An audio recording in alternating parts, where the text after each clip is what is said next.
നമസ്കാരം.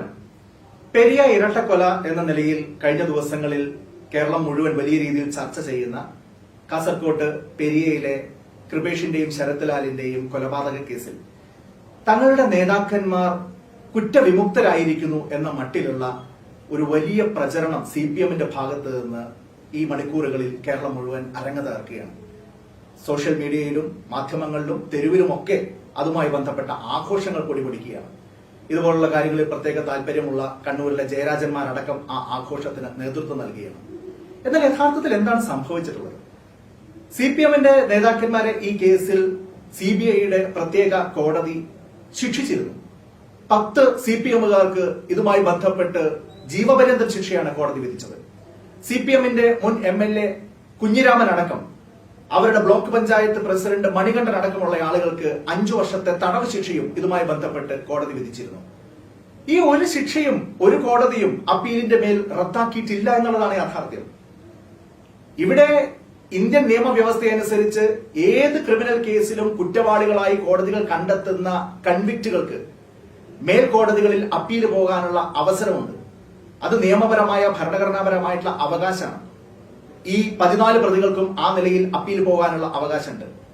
എന്നാൽ ഇതിലെ 4 പ്രതികൾ അവർ ഹൈക്കോടതിയിൽ അപ്പീൽ പോയത് അവരുടെ ശിക്ഷാവിധി റദ്ദാക്കണമെന്നോ അവരെ കുറ്റവിമുക്തരാക്കണമെന്നോ ആവശ്യപ്പെട്ടുകൊണ്ടല്ല, മറിച്ച് അവരുടെ ശിക്ഷാവിധി നടപ്പാക്കുന്നത് താൽക്കാലികമായി സസ്പെൻഡ് ചെയ്യണം എന്ന ആവശ്യം ഉന്നയിച്ചുകൊണ്ടാണ്. കേസുമായി ബന്ധപ്പെട്ട് ഇവരുടെ ഇൻവോൾവ്മെന്റ് അടക്കമുള്ള കാര്യങ്ങളിലേക്ക്, അതായത് കേസിന്റെ മെറിറ്റിലേക്ക് അപ്പീൽ പരിഗണിച്ചുകൊണ്ട് കേരള ഹൈക്കോടതി കടന്നിട്ടേയില്ല. ഹൈക്കോടതി ആകെ ചെയ്തിട്ടുള്ളത് ഈ കേസിലെ പ്രതികളെ 2ആയി കാണാൻ തീരുമാനിച്ചു. ജീവപര്യന്തം ശിക്ഷ അനുഭവിക്കുന്ന ആളുകളും ടേം സെന്റൻസ്, അതായത് ഒരു നിശ്ചിത കാലാവധിക്കകത്ത് ശിക്ഷ അനുഭവിച്ചു തീർക്കേണ്ട ആളുകളും. ആ നിലയിൽ 5 വർഷം തടവ് ശിക്ഷ വിധിക്കപ്പെട്ട ആളുകളുടെ കാര്യം പ്രത്യേകമായി അപ്പീൽ കോടതി പരിഗണിക്കുകയാണ്. അങ്ങനെ പരിഗണിക്കപ്പെടാനുള്ള സാഹചര്യം കോടതി വിധിന്യായത്തിൽ തന്നെ വളരെ കൃത്യമായിട്ട് പറയുന്നുണ്ട്. 2024 Atul alias Ashutosh versus state of Madhya Pradesh എന്ന് പറയുന്ന കേസിന്റെ അടിസ്ഥാനത്തിൽ കേരള ഹൈക്കോടതി ഈ കേസിൽ പ്രത്യേകമായിട്ട് പറയുന്നത്, ജീവപര്യന്തം തടവല്ലാതെ ഒരു നിശ്ചിത കാലയളവിൽ മാത്രം തടവ് അനുഭവിക്കുന്ന പ്രതികളെ, കുറ്റവാളികളെ അവർ അപ്പീൽ സമർപ്പിക്കുകയാണെങ്കിൽ അവരെ ജാമ്യത്തിൽ വിടുക എന്നുള്ളതാണ് ഇന്ന് നാട്ടുനടപ്പ്. അതിൽ കൃത്യമായിട്ടുള്ള മറ്റൊരു കാരണം കൂടി ഹൈക്കോടതി ചൂണ്ടിക്കാണിക്കുന്നുണ്ട്. ഇതുപോലെയുള്ള നിരവധി അപ്പീലുകൾ കേരള ഹൈക്കോടതിക്ക് മുമ്പാകെ ഉണ്ട്. പക്ഷേ അതിൽ 2018 കേസുകളാണ് ഇപ്പോൾ കോടതി പരിഗണിച്ചുകൊണ്ടിരിക്കുന്നത്. ഇത് 2025. അതായത് 7 വർഷത്തെ ബാക്ക്ലോഗ് ഇത്തരം കേസുകളുടെ കാര്യത്തിൽ ഹൈക്കോടതിയിൽ ഉണ്ട്. അപ്പൊ സ്വാഭാവികമായിട്ടും ഈ കേസിൽ അപ്പീൽ സമർപ്പിച്ചിരിക്കുന്ന ആളുകൾക്കും ആ അപ്പീലിന്മേൽ വാദം പൂർത്തീകരിച്ച് അതിന്മേൽ ഒരു വിധി വരണമെങ്കിൽ ഇനിയും 6-7 വർഷം കാത്തിരിക്കേണ്ടതായിട്ട് വരും. പക്ഷെ ഇവർക്ക് 5 വർഷം മാത്രമാണ് തടവ് ശിക്ഷ വിധിച്ചിട്ടുള്ളത്. അങ്ങനെയുള്ള ഒരു സാഹചര്യത്തിൽ ഒരു സ്വാഭാവിക നടപടിക്രമം എന്ന നിലയിൽ അവരെ പുറത്തുവിടുന്നു, ജാമ്യത്തിൽ വിടുന്നു. 50,000 രൂപ ബോണ്ടായി കെട്ടിവെച്ച് 2 ആൾജാമ്യം കൂടി സ്വീകരിച്ചുകൊണ്ട് ഒരു സ്വാഭാവിക നടപടിക്രമമായി ഇവരുടെ ശിക്ഷാവിധി നടപ്പാക്കുന്നത് താൽക്കാലികമായി സസ്പെൻഡ് ചെയ്യുന്നു എന്ന് മാത്രമേ ഉള്ളൂ.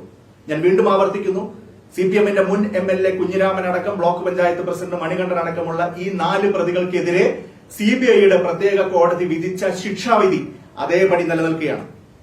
ഈ അതിക്രൂരമായ ഇരട്ട കൊലപാതക കേസിൽ അവരുടെ ഇൻവോൾവ്മെന്റിനെ കുറിച്ചുള്ള കോടതിയുടെ കണ്ടെത്തൽ അത് അതേപടി നിലനിൽക്കുകയാണ്. അവരെ കുറ്റവിമുക്തരാക്കുകയോ അവരെ ശിക്ഷാവിമുക്തരാക്കുകയോ ചെയ്യുന്നില്ല.